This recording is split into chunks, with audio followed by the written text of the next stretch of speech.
Hello and welcome back. This is the week 2 lecture. So today we start on narratives. As I mentioned in the week 1 lecture, we structure this class around major writing styles or techniques. And we're going to cover different styles and techniques throughout the semester, and we're going to sort of follow the same schedule or the same type of schedule for each one. We'll always start by covering some basic concepts, terms, things you need to be familiar with, and then we're going to look at examples of the writing style that we are currently studying. So this week and next week, we're going to be looking at some examples of narratives. Once we study the examples, we'll be ready to implement the style and techniques ourselves. Ultimately, our goal is to write these types of styles or to, utilize these styles to complete our major essays. So eventually, we're going to be writing narratives of our own, and then we'll follow that same kind of progression with analysis, with definition, and argument, the other styles that we cover throughout the semester. But I like to go in that order so we get comfortable with the basic terms, and then we can see how the pros do it, and then, of course, we'll do it ourselves. So I like to start with narrative because most students are already pretty familiar with it. Even if you're not a big reader, you've seen narratives before. I would argue that we see them every day, whether you're reading fiction or nonfiction or not. Even if you're just online, even if you're just sort of progressing through a normal day, you're going to encounter narrative. Because humans tend to like narrative. This tends to be a way that we learn. We like stories. We often think of our own lives as stories. Even just think about the way we consume news. We use the term story to describe news reports. Oh, I read a news story. Or they're covering a news story on TV. And the way news is packaged and presented is almost always in narrative form, right? We have characters, we have a plot, things are happening, right? We have moments of high tension and drama.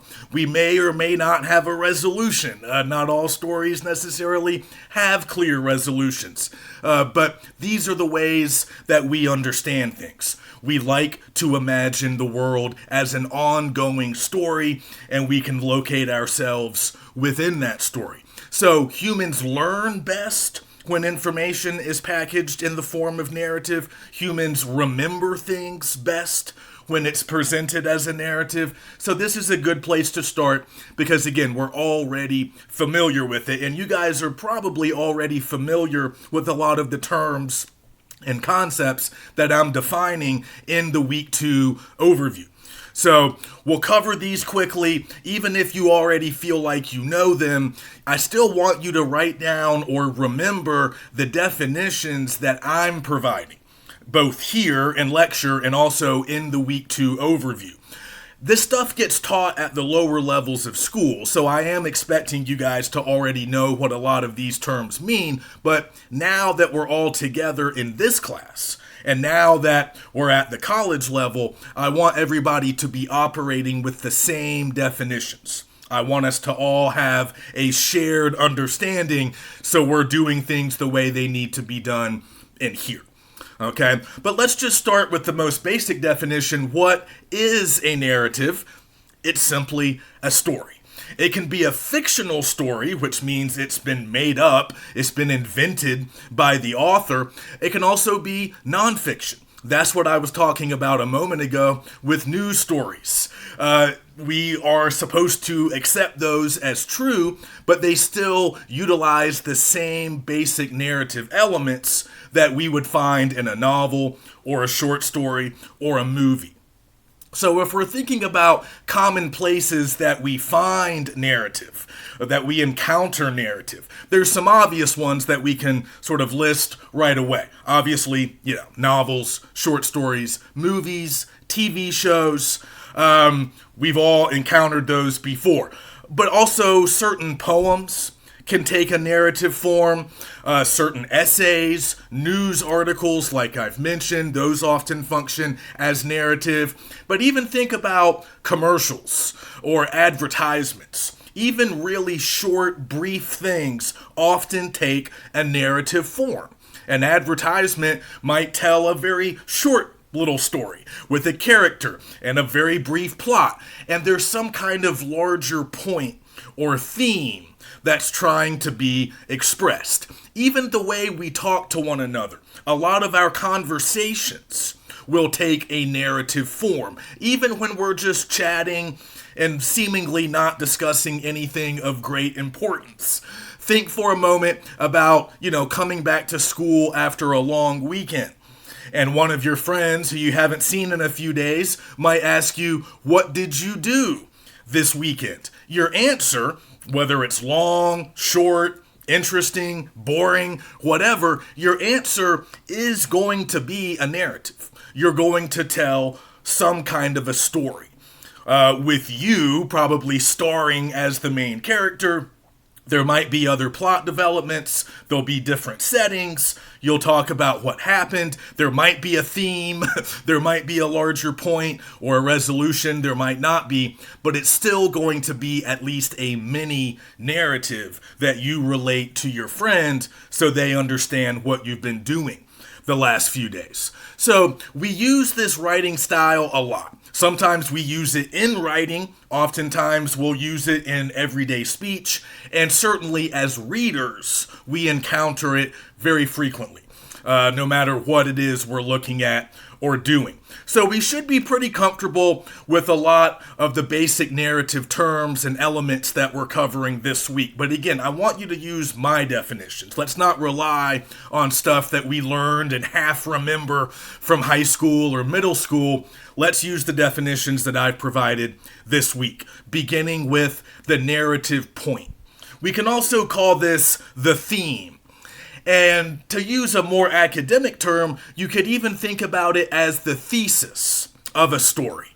What is the point of the story? What is the larger message or argument that the story is attempting to make? Now, sometimes this will be easy to determine. Some stories really announce their larger narrative point or theme. But in other cases, it's really left up to the reader or the viewer to figure it out.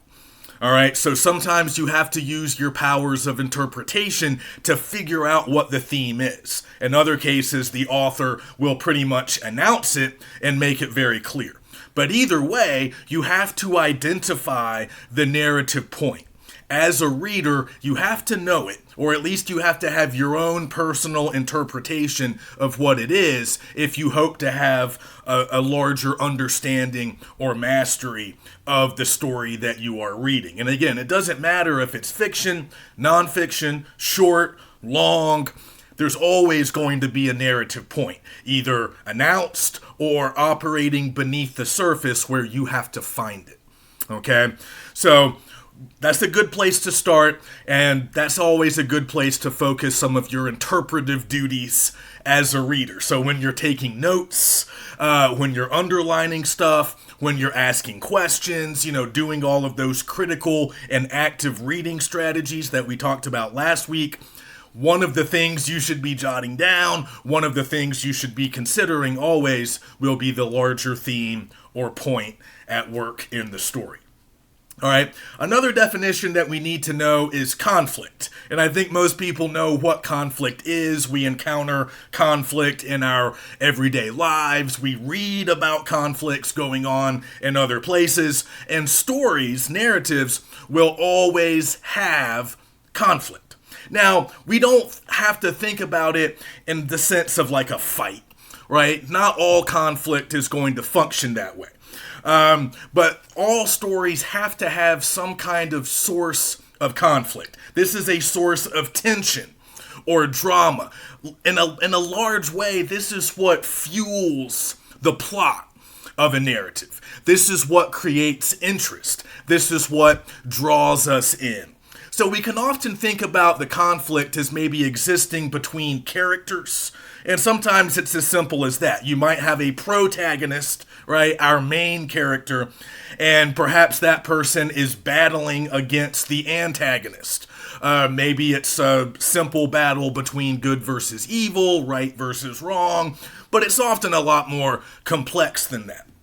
At least, I mean, certainly in narratives that we often find as adults. It can be more complex than just one person versus another, but sometimes that will be the conflict. So we could classify that as human versus human. That's a very common type of conflict that we can identify in narratives. But it's not always necessarily going to be a good guy versus a bad guy, right? We might see that in stuff that's more geared for children. But again, with adult literature, stuff that's targeted towards an older, more mature, more sophisticated audience, there might not really be a good guy or a bad guy. There might just be people who have opposing interests, right? They have opposing goals. So I want one thing, and this other person wants something very different. And now we're competing, or we're clashing, or we're experiencing some kind of conflict. Not because I'm inherently good and he's inherently bad, simply because we want different things. Our interests do not align, so now we are in conflict. So that happens a lot. But it doesn't have to be human versus human necessarily. Some conflicts can take place between people and inanimate objects, or maybe between humans and nature.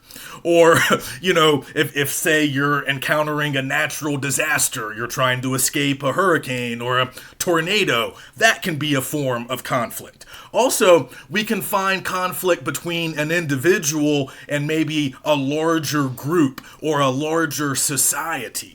Right? So maybe I'm struggling against a larger institution like school or church or the government or the military. That could be another conflict. One person versus many. And of course, we know also that some conflict is internal, which means that sometimes I, as a character, might have my major conflict with myself. I'm not necessarily struggling against others. I might have a conflict that's really taking place inside my own mind. I'm struggling against self-doubt. I'm struggling against past trauma. I'm struggling against, whatever might be happening inside me. And I have to overcome some of these internal conflicts in order to accomplish my goals and succeed. So there's lots of different conflicts that you might find in different narratives. But that's another important thing as a reader to identify and understand. Because again, often that conflict is going to drive a lot of the plot, a lot of the events that happen in the narrative, and also the conflict will have a big impact on character motivation. Why are characters doing the things that they're doing? Often it's because of conflict. And conflict gives us drama. It gives us tension. It gives us the stuff that often hooks us, makes us interested, engages us with the narrative, and makes us want to know what's going to happen. All right. Next up, we have setting. Pretty self-explanatory. All narratives have to take place somewhere. So the setting is the time and the place in which the narrative exists. So there really is two levels. There are two levels of setting that we need to be aware of. On one level, we can call it physical or geographical, right? You can think about the physical location where a narrative takes place. So literally, where are we? What country are we in? What state are we in? What city or town? You can even get more specific. What house are we in? Whose car are we in? Some narratives take place in very small places, confined spaces. Other narratives, bigger ones, more expansive ones, might have multiple settings. We might travel throughout multiple countries or continents. We might be globe-trotting in some narratives. Whereas in others, the entire story might take place in a single room or a single building. But usually we can identify the physical location. Where are we in space? But then there's another level which is temporal, relating to time.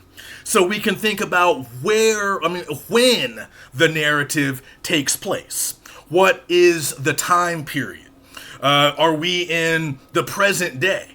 Is it happening right now in 2024? Maybe we're going back to the past. A lot of narratives take place in the historical past. Maybe we're going back to the 19th century. Maybe we're going back to the Middle Ages. Maybe we're going back 20 years, or 5 years, or 1 year. But that's all the past.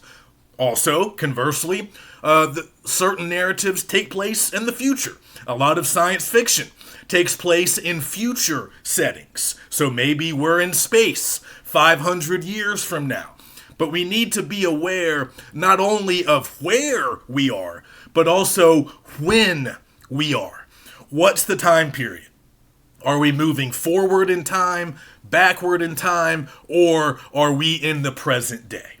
So, for most narratives, you should be able to at least make some, arrive at some conclusions or make some educated guesses about the setting. A lot of narratives are going to be pretty explicit and clear about their settings. They'll just tell you where we are and when it's taking place, but you guys will notice that some narratives might not be super explicit. They might want you to figure out certain things about the setting. So you might have to do a little bit of digging. You might have to use context clues. You might have to sort of look at the way people dress or the way people are talking. Or you might have to pay attention to the events that are going on, around the characters to be able to sort of figure out, okay, this is happening in the 1960s, or this is happening in the 1890s, or this is happening maybe in the future. But again, whether it's made obvious or even if it's not, you have to make certain judgments, arrive at some conclusions, and at least make some assumptions, if nothing else, about the settings that we are dealing with. And often the setting will be very important when it comes to understanding the plot, understanding characters, and perhaps also understanding that larger theme or narrative point. All right. Next up, I just mentioned detailed descriptions. We can sort of put a pin in that one until week 4, because that's when we get into description in more detail. But just for now, keep in mind that any good narrative is going to include a lot of specific, detailed descriptions. And a lot of different things will be described. So people will be described. Objects, the settings might be described. Certain sensory impressions will be described. A lot of that's going to be important. A lot of that will be not only important for your understanding, but it's also going to be some of the most interesting and perhaps most elegant or most sort of memorable bits of writing. Just in terms of what we're going to latch onto, what's going to make the biggest impression on us, the stuff that we might be most inclined to remember, the stuff that we might be able to relate to the most. A lot of that is going to come through description. Oftentimes, narratives are only as effective as their individual descriptions because they want to paint pictures in our minds, and that's what good description can do. It can make you see the action that's being described on the page. It can make you see what the character looks like, what the setting looks like, but also what things smell like, what things sound like. All of that gets delivered through description. So we'll spend a lot more time on description in a couple of weeks because it is an essential part of any successful narrative. All right, so now let's move on to characters. We already know what this term means, and I've already mentioned protagonists and antagonists, so we can think about those, certainly, but characters really refer to whoever inhabits the story. So obviously, if you are telling a story about yourself, if you are using first-person narration, you could be a character. Your friends could be characters. Other people that you know can function as characters. You can also just invent characters. If you're, creating a work of fiction, you might create people who don't really exist in the world, but they might resemble real people. That's often what we see in fiction, right? We understand that the characters aren't real, but oftentimes the characters will remind us of real people. They'll have recognizable traits, right? They will look and sound like people, so we can imagine them being real. That's often sort of an important part of our understanding as readers. Now, some characters might not resemble anybody that we know or anybody that we've ever come into contact with, but we can still kind of imagine a world where they might exist. Right, so that's an important thing to keep in mind. And there's different kinds of characters. So we can talk about the protagonist as the main character. But again, I want us to move away from the sort of childlike conception of protagonists always being heroic, or always being good or right or sort of morally justifiable, because that's not always the case. Just because the character is featured as the main character, just because the readers are spending a lot of time with a character, doesn't necessarily make that character good, heroic, or right. Sometimes that will be the case, in other cases, it will not be. And the same goes for the antagonist. Like I said before, antagonists don't always have to be villains. They don't always have to be bad. And in many cases, they're just opposed to the protagonist for various reasons. Some reasons that might be good, some reasons that might not be, but we need to be aware of all of that. Also, we can see a difference between what we call round characters versus flat characters. So we can talk about round or dynamic characters as being people who are sort of multi-dimensional within the narrative, and they might experience change or growth over the course of the narrative. And we call these round or dynamic characters because we think of them as kind of being similar to real people.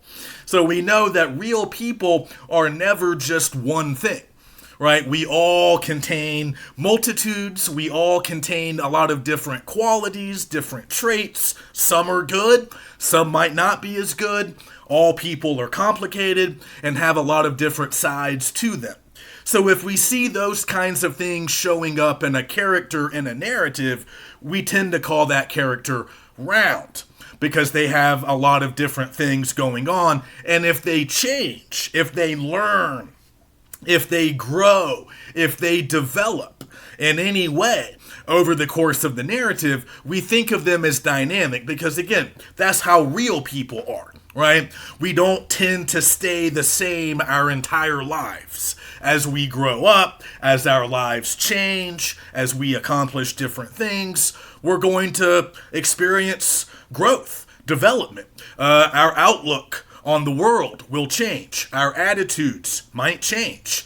The simple circumstances of our lives will change as we finish school and get jobs or perhaps get married, start families. Those are all changes that will create change within us. So we might see that reflected in characters, and if so, we think of them as round, dynamic, lifelike, realistic characters. In other cases, we're going to find characters that seem flat and static. So a flat character really is defined by just a single characteristic or trait. And oftentimes these characters will probably not be as well developed. They're not going to be central or main characters.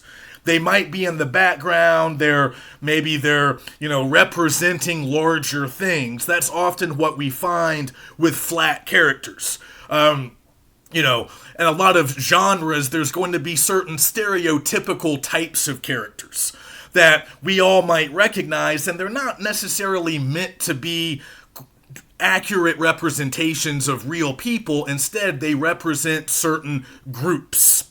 Like, judgmental, gossipy old ladies, or the mean jock in a teen comedy, right? Those tend to be flat characters. Like, we don't see them grow or change very much over the course of the narrative, and they don't seem very complex. They're really just defined by that one quality. This guy's mean. This old lady gossips a lot, right? And that's pretty much all we need to know about them, because that's all they're really doing in the narrative.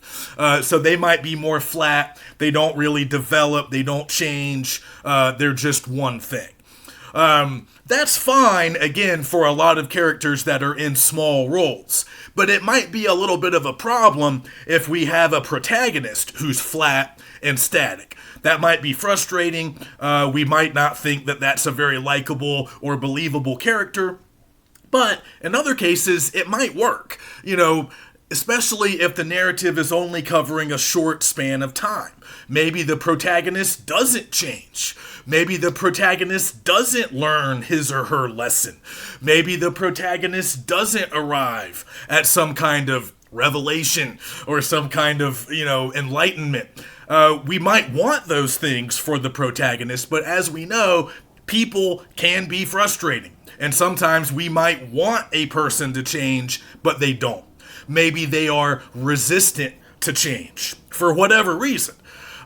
Maybe the change doesn't happen in a straightforward, linear fashion, especially in a short story. Maybe the character doesn't really change, but maybe there's the hope that they will later. That's also a possibility. All right. And when it comes to characters, we're often going to hear them talk to one another. So when we hear characters speak, what we are listening to or reading is dialogue.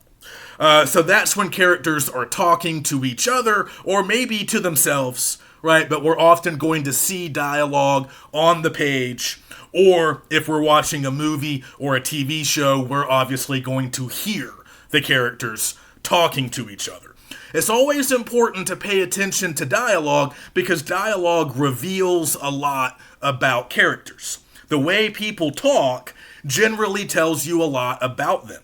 It doesn't mean you have to form a value judgment based on the way they talk, but you can learn about their background, maybe their occupation, their interests, their education level. Maybe they have a particular kind of regional accent that tells you where they're from. That can clue you into the setting. You might learn more about what's going on in their lives simply through dialogue.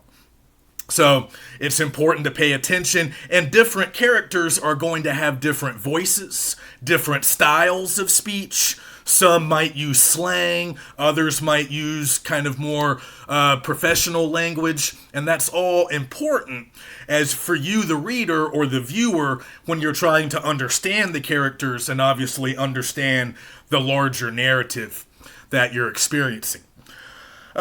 Next up, we have key narrative events, and we can shorten this and just call it the plot. Every narrative will have a plot. But it's important to remember that not all plots are going to follow the same type of progression. So many of you at some point in high school or maybe even middle school, you might have learned about the plot triangle, which is a pretty nice, kind of easy way to think about the way lots of plots unfold. But it's not always going to be like this. But the way the triangle works is generally you start with what's called exposition. At the very beginning of a narrative, especially if you're reading it, you're often going to get exposition delivered by the author or the narrator of the story. We're getting to narration and point of view here in a moment. But typically the exposition will be sort of a process of setting the stage, giving the reader basic information about things like setting, things like characters, who are we meeting, where are we, A little bit of context can be provided. What's going on in the world right now? What's going on in this particular setting? Often the exposition will give you a little bit of a backstory, like what's happened previously and what's about to happen right now. It's just setting the stage and getting the readers comfortable and familiar with some of these basic narrative elements. So that's often going to be delivered at the very beginning of a narrative. But not always. Not always. Sometimes we are dropped right into the middle of the action and we have to figure out what's going on. So just be aware that we don't always get exposition. But sometimes, oftentimes we do, and it often occurs at the very beginning of the plot. So we can think about that as sort of being at the very bottom of the plot triangle. And then as we start going up one side, we have rising action. Okay, so that's when the plot really sort of springs into motion and we meet the key characters, we get acquainted more with our setting, and also the major conflict gets introduced, typically during the rising action. So we're sort of introduced to all the major players, we figure out kind of what the source of conflict is, and then we're hooked and we want to read or watch more. Eventually, that rising action goes all the way up to the point of the triangle, and that's usually going to be our climax. That's going to be the point of highest tension. That's going to be the point where the drama sort of comes to a head, where we reach a point where something has to happen. And again, we can think about this in terms of like a physical confrontation or a battle being fought between two armies, or, you know, the critical fight scene between the protagonist and the antagonist, but it can also be happening on a smaller scale. Like I'm going in for my job interview, or I'm finally confronting, you know, my parents about some problem that I have from childhood, or I'm, you know, finally going to, you know, ask out the object of my affection or whatever. That's going to be the moment of highest tension.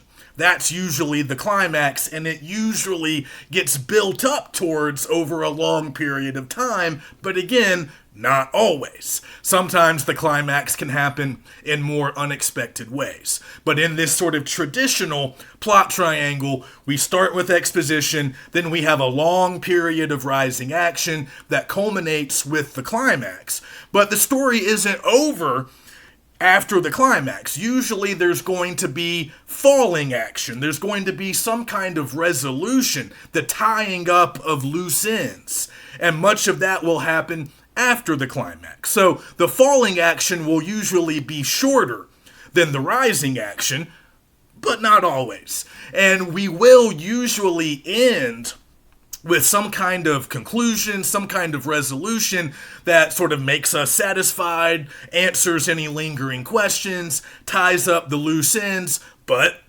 not always. Some narratives just sort of cut out that final part of the plot triangle. They might not have much falling action. They might not really have a resolution at all.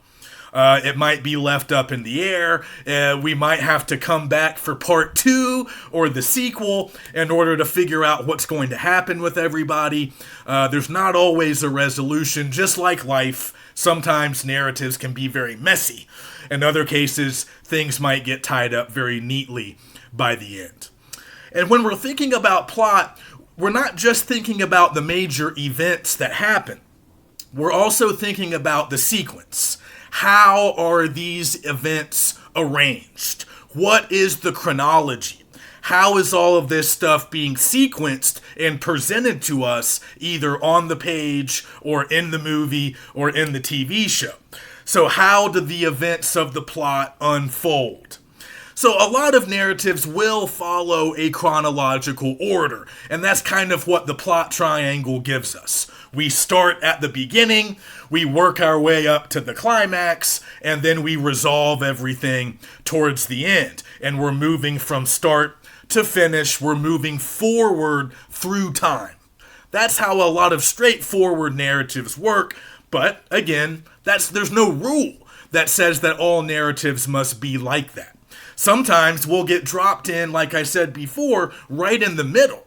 So we're not always following a chronological sequence. And you guys know this from watching movies, reading books, watching shows. Sometimes a lot of narratives will scramble the chronology. They'll scramble the sequence of events. This can be confusing, perhaps on purpose.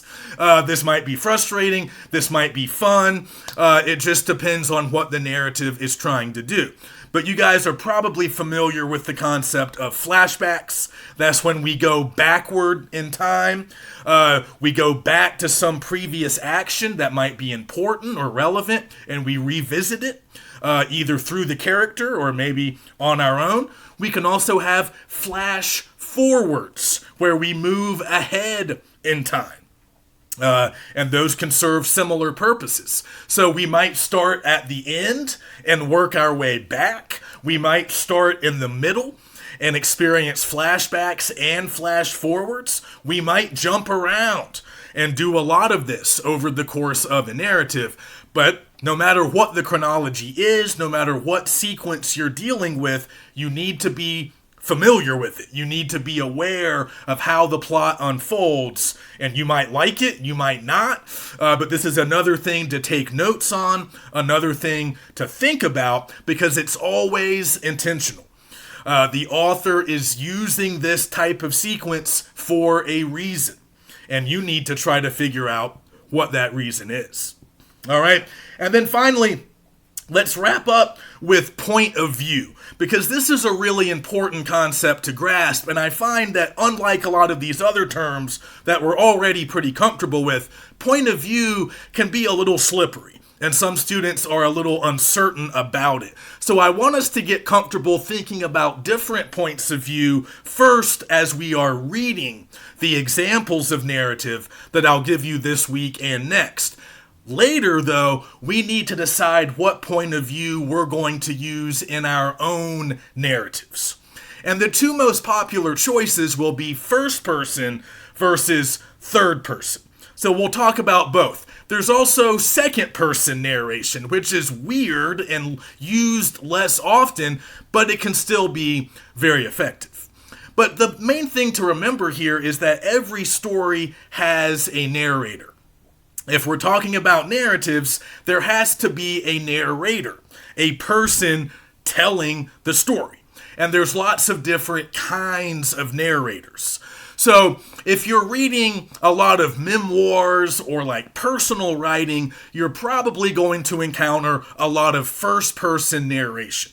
Okay, so first-person narration basically means the person telling the story is often going to be the main character. I did this. I did that. So look for pronouns, because pronouns will often clue you in to what kind of narrative style you're dealing with, what kind of narration you're dealing with. So if you have first-person narration, you often are relating your own story. You're telling the audience about stuff that happened to you, stuff that you did, stuff that you were actively involved in. And a lot of students use this style because it's familiar to us. If you keep a diary or a journal, you're probably using first-person narration. It's direct. It's often kind of straightforward, pretty easy to understand, and it's a way to connect directly with your readers. I did this, I did that, here's how I felt about it, and here's what I'm going to do next. So that's first person. That might be what you want to use when you write a narrative of your own. But if you want to use maybe a more neutral, objective approach, you can use third-person narration. And third-person narration means that the narrator might not necessarily be a character or the main character in the story. So a third-person narration style is going to use pronouns like he. He did that. She did that. John did this. Kate did that. So a third-person narrator is kind of outside the action. Not always completely outside, but you're no longer getting that direct style of first person. Right? It's not the main character narrating their own events or their own thoughts and feelings. Now we're getting more of an objective, detached, neutral narrator who might be a character in the story, but is often outside the story entirely. And they are simply relating what other people do, what other people say, what other people feel. Now, there are different kinds of third-person narrators. The kind that we're probably most familiar with would be the omniscient third-person narrator. Omniscient means all-knowing. So this is a godlike, all-knowing narrator that often is not a character. This narrator will often never appear directly in the story. They're outside the story. You can think of them as being kind of above the story. If you think of them as godlike, they are up there looking down on all of the characters, all of the events of the plot, and they are describing this stuff, relating this stuff, narrating this stuff to the readers. But they're not really involved. They're not really a part of it. Okay, that's probably the most common type of third-person narration that we encounter. We'll have an omniscient third-person narrator. And we like this oftentimes because the omniscient third-person narrator knows everything. Unlike the first-person narrator, which can really only know what they're thinking, what they're doing. Right? A first-person narrator can't really tell you what John is thinking or feeling, right? If I'm telling you the story about my day, my life, John might be an important character in my life, but I might not have access as a first-person narrator to John's inner thoughts, how he feels. I can relate his dialogue, what he says to me. I can relate the actions that he takes, the stuff that I see, but I don't know what's going on in John's head. Only John knows that. Right? And if I'm just a first-person narrator, I can tell you what I'm thinking, but I can't necessarily tell you what John's thinking. Whereas a third-person narrator knows what everybody is thinking, if that third-person narrator is omniscient. Right? So the omniscient third-person narrative style is going to give you access to all of the characters' inner thoughts, potentially. Right? They might tell you what everybody's thinking, what everybody's going through. Or the third-person narrator might just be focusing on the protagonist. It depends. Some omniscient third-person narrators tell us everything. Others might only tell us some things. But generally, the omniscient third-person style does give you access to more information, more inner thoughts and feelings of more characters. But we also have limited third-person narrators. They might only have access to certain things. Sometimes the third-person narrator might actually be a character. They might just be a minor character, and they're relating the things that everybody else does, still taking this kind of objective, more detached, more neutral perspective, but they don't necessarily have to be omniscient. Not all third-person narrators know everything. They might just know some things. But again, to make the basic distinction between first-person narration and third-person narration, just look for pronouns. If it's first-person, you're going to find a lot of I and me's. If it's third-person, it's going to be more about people's names and pronouns like he, she, they. The other option, used less, but not, it's still out there and it's not totally uncommon, would be second-person narration. And the pronoun that you would see there is you. You do this. You do that. You think this. You might feel that. So that's kind of a weird one, but we are going to see some examples, and it has lots of, there's lots of possibilities with that narration style as well. So you get to make a lot of decisions about what narrative style you want to use. And you might want to base it on some of the examples that we see over the next couple of weeks. You might decide you like first person, you might decide you prefer third person, or you might want to gamble on second person and experiment a little bit with that. But you need to know the differences, and then you can make some decisions about your preferred narration style. But we can always think about narrators as important parts of the larger whole. And one thing I want you guys to kind of get comfortable with is separating the narrator, especially if it's a third-person narrator, or even if it's a first-person narrator, we can still separate them from the author, right? Too often we want to assume that everything that's getting narrated is coming directly from the author's mind. I mean, it is, right? The author's creating it. But sometimes the narrator is a character themselves, right? They might be a character in the action, or even if they're outside the action of the plot, they might still be a creation of the author. An omniscient third-person narrator is kind of a character unto themselves, even if they don't interact directly with any of the other characters, right? That narrator might not be the exact same as the author, right? Certain opinions or ideas being expressed by the narrator might not line up completely with what the author thinks. And as we know, sometimes narrators can be unreliable. Sometimes narrators lie to us. Sometimes narrators withhold important information. Sometimes narrators might get things wrong. Narrators are not infallible. And also, they're not complete mouthpieces for authors. In some cases, they are. In some cases, we might not see much distance between the author and the narrator. But in other cases, we will. So just kind of keep that in mind. Sometimes the narrator is a character too. And we can analyze that character, think about that character, and see that the character might be a little bit separate from the author. It's another invention or creation of the author, but the narrator might not always represent the author directly and completely. So that's a little bit more of a nuanced way to think about narratives. And the final thing I'll leave you with is kind of going back to theme just for a moment, going back to narrative point. I think we're taught at the lower levels of school that all narratives need to have a really clear message or larger meaning. And I would argue that they always have a larger meaning, a larger point.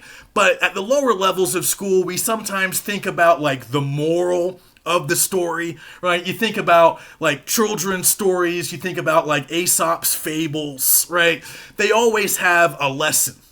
Or a message. That's usually pretty clear, and if you've understood the story, you're going to understand the message. And we can understand why that's popular with writing directed for kids, right? Because kids are learning basic sort of life skills, and these stories can help to teach them important lessons or values that they're going to need later in life. But that's not necessarily what we always encounter as adults. A lot of narratives intended for adults will have themes, but we don't always see them necessarily as lessons or the moral to the story. Sometimes the theme might leave us with more questions than answers. Sometimes the theme might be sort of depressing or, troubling. It might not always teach us a valuable lesson. It might just sort of drive home an important reality of life, or it might raise important questions about people or situations. So just be ready for that. Themes are often messy. They might not always be easily reduced to a moral or a lesson that we can all grow from. And also, don't get the theme confused with the subject matter of the narrative. So a common example is reading a story about war and thinking that the theme is war. No, the theme is something about war. It's the message that they are trying to express about war.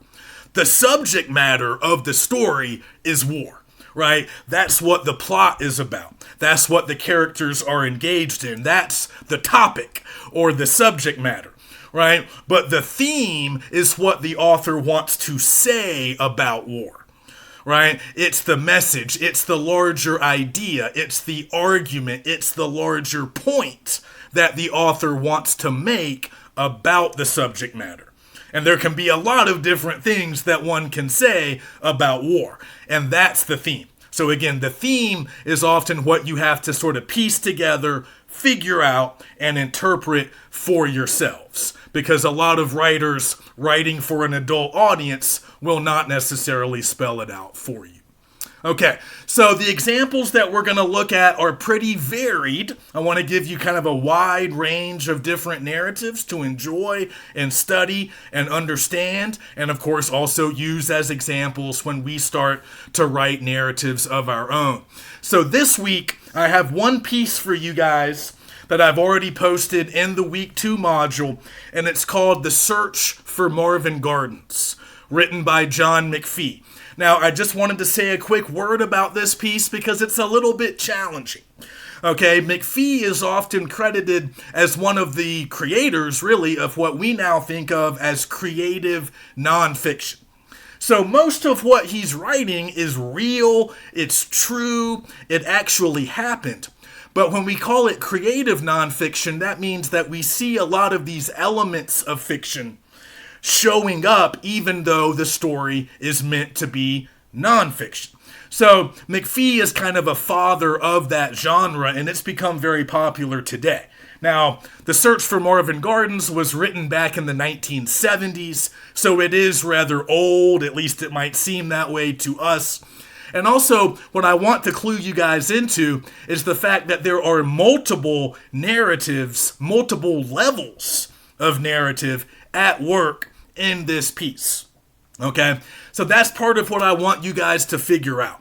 McPhee is telling several stories at once. One of the stories or one of the narrative threads involves him. Okay? He is doing something. Actually, he's doing a couple of things. So some of the threads involve what he's doing, what he is seeing, what he is experiencing. Okay, but then there's another narrative that's largely based on historical events and other people. And McPhee relates that to us as well. So part of the fun of this particular piece is unraveling these different layers and levels of narrative and identifying the different stories that he's telling.